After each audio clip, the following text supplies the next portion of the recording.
नेपाळमधील भीषण महापुराचे व्हिडिओ तुम्ही सोशल मीडियावरती पाहिलेच असतील। निसर्गाचं रौद्र रूप पाहून तुमच्याही अंगावर काटा आला असेल। सुनामी सारख्या या महापुराने लाखो लोकांचं जीवन विस्कळीत झालं। शेकडो लोकांनी त्यांचे प्राण गमावले आणि अजूनही यात भारताचे 300हून अधिक नागरिक बेपत्ता आहेत। नेपाळमध्ये मुसळधार पाऊस नसताना सुनामी सारखा महापूर कशामुळे आला आणि झालेल्या नुकसानाबाबत चीनकडे बोट का दाखवलं जात आहे? सध्या नेपाळमध्ये काय परिस्थिती आहे या सर्वांची माहिती या व्हिडिओमध्ये जाणून घ्या। नमस्कार, मी गायत्री स्वामी आणि आपण पाहत आहात सकलम। नेपाळमध्ये नक्की काय घडलं? 26 ऑगस्टच्या सकाळी 9 वाजता नेपाळ आणि तिबेटच्या सीमेवर अचानक एका भूकंपाच्या धक्क्यासोबत सिमेंट कॉन्क्रीट सारखा चिखल, बर्फ आणि पाण्याचा 15 ते 20 फूट उंच लोटाच्या प्रवाहाने मोठमोठ्या इमारती, घरे आणि जीव वाचवण्यासाठी धावपळ करत असलेले लोक वाहून गेले। त्रिशूल नदीची पाण्याची पातळी अवघ्या अर्ध्या तासात सुमारे 30 फुटांवर गेली। महापुरात आतापर्यंत 300 पेक्षा जास्त लोकांचा मृत्यू झालाय, तर 1000हून अधिक लोक चिखलाखाली बेपत्ता आहेत। हा पूर इतका भीषण होता की खेळण्यातील पत्ते पडावे तसे मोठमोठ्या इमारती, यात हॉटेल्स, घर, पूल, हायड्रो इलेक्ट्रिसिटी प्रोजेक्ट्स वाहून गेल्या आणि काही वेळातच होत्याचं नव्हतं झालं। या आपत्ती मागची कारण काय? सुरुवातीला युनायटेड स्टेट्स जिओलॉजिकल सर्वेला वाटलं की हा 5.2 रिश्टर स्केलचा भूकंप आहे, पण नंतर उपग्रहाच्या डेटावरून स्पष्ट झालं की हा भूकंप नसून हिमालयातील डोंगर आणि प्रचंड बर्फाचा कडा फुटून खाली कोसळल्यामुळे झालेला धक्का होता।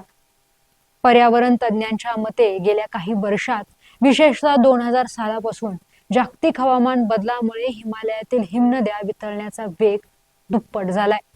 काल नेपाळच्या बाजूला असलेल्या लेंदे खोला नदीच्या खोऱ्यात बर्फ आणि खडकांचा प्रचंड मोठा कडा कोसळला।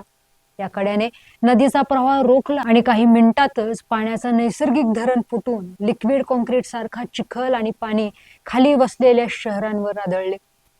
या भीषण दुर्घटनेनंतर एक नवीन राजकीय वाद पेटला आहे।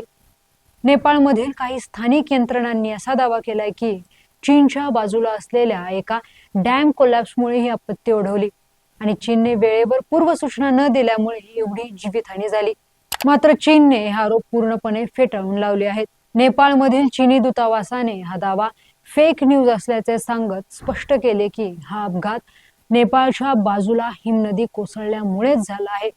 अशा संकटाच्या वेळी एकमेकांवर आरोप करून काही साध्य होणार नाही, तर सहकार्यानेच लोकांचे प्राण वाचवता येतील। या दुर्घटनेत नेपाळला फिरायला गेलेले काही पर्यटक आणि मानसरोवराकडे केलेले काही यात्रेकरू अडकले आहेत। भारताच्या परराष्ट्र मंत्रालयाचे प्रवक्ते रणधीर जयस्वाल यांनी दिलेल्या माहितीनुसार सध्या 288 भारतीय नागरिकांशी संपर्क होऊ शकलेला नाही।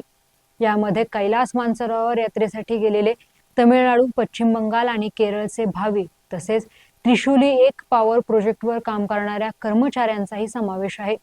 याशिवाय आणखी 200 भारतीय चीनच्या सीमेवर अडकल्याची माहिती आहे। या पुरामध्ये लोकांची घरं, गावं वाहून गेली, जीव वाचलेले लोक बेघर झाले। सध्या त्यांनी डोंगरात वास्तव्य घेतलं आहे। पुरामुळे पूल वाहून गेल्यामुळे हवाई यंत्रणेच्या साहाय्याने बचाव कार्य सुरू आहे। भारत सरकारने या संकटाच्या काळात नेपाळला सर्वतोपरी मदत देण्याचे जाहीर केले असून बिहार आणि उत्तर प्रदेश या सीमावर्ती राज्यांना हाय अलर्ट जारी करण्यात आलाय। बिहारच्या चंपारण्यमधील गंडक धरणाचे सर्व दरवाजे उघडलेत, तर उत्तर प्रदेशमधील अनेक नागरिकांचे स्थलांतर करण्यात आले आहे। या दुर्घटनेबद्दल आणि हिमालयात सतत होणाऱ्या हवामान बदलांबद्दल तुम्हाला काय वाटते? कमेंट्समध्ये नक्की सांगा आणि माहिती महत्त्वाची वाटली असल्यास लाईक करा आणि शेअर करा आणि पाहत राहा सकलम। धन्यवाद।